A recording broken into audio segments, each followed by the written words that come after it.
Sorry, Tom. So one of the things we need to state, though, is that oftentimes it's not the person who has the disease that is the underlying creator of the emotion that was in them that caused the disease, because oftentimes it's the environment that does that. So it might be their parents, or it might be the projections of others.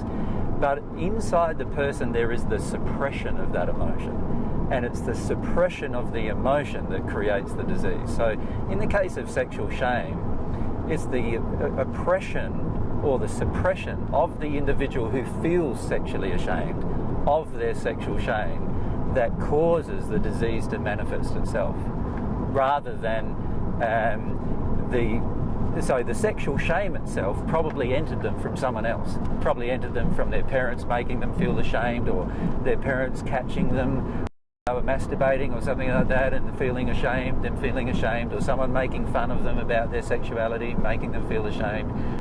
But it's the suppression of that emotion that creates the disease. So if they allowed themselves to feel the emotion when the emotion was created, the disease itself would not be created.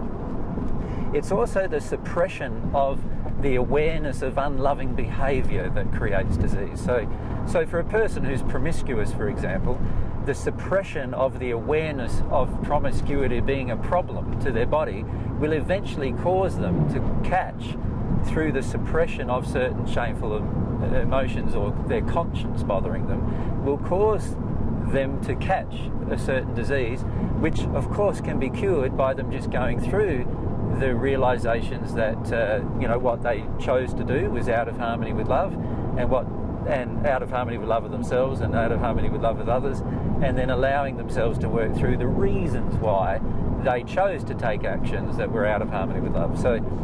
And this is like God's feedback system. It's not a punishment system, it's a feedback system telling us when we're out of harmony with love of ourselves or love of others,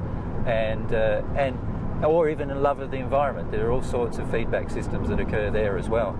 And all of these feedback systems are ways that God is showing us that we're out of harmony with God's original intention for the way in which things were created.